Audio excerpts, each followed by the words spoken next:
നമ്മൾ കുട്ടിക്കാലം മുതൽക്കേ കേൾക്കുന്നതാണ് മണ്ണാങ്കട്ടയുടെയും കരിയിലയുടെയും കഥ. ഉണ്ണിക്കഥയാണെങ്കിലും ഇതിൽ വലിയൊരു ജീവിത സത്യമുണ്ട്. മണ്ണാങ്കട്ടയും കരിയിലയും കളിച്ചുകൊണ്ടിരിക്കുമ്പോൾ പെട്ടെന്ന് വലിയ കാറ്റ് വന്നു.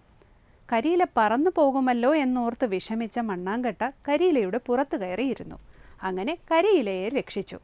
കുറച്ചു കഴിഞ്ഞപ്പോൾ മഴ വന്നു. കരിയില മണ്ണാങ്കട്ടയുടെ പുറത്തിരുന്നു. മഴയിൽ നിന്നും മണ്ണാങ്കട്ടയെ കരിയില രക്ഷിച്ചു. അല്പം കഴിഞ്ഞപ്പോൾ കാറ്റും മഴയും ഒരുമിച്ച് വന്നു. കരിയില പറന്നുപോയി, മണ്ണാങ്കട്ട അലിഞ്ഞും പോയി. ഇതുപോലെയാണ് നമ്മുടെ ജീവിതവും.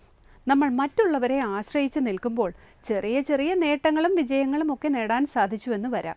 എന്നാൽ വലിയ ആപത്ത് വരുമ്പോൾ രക്ഷിക്കാൻ ആരുമുണ്ടാവില്ല. ഇത്തരം സന്ദർഭങ്ങളിൽ ഈശ്വരനോടുള്ള സമർപ്പണം ഒന്നു മാത്രമേ നമുക്ക് ആശ്രയമായി ഉള്ളൂ. ജീവിതത്തിൽ ശാന്തിയും സംതൃപ്തിയും നിലനിർത്താനുള്ള ഒരു വഴിയാണ് ഈശ്വരനോടുള്ള ശരണാഗതി.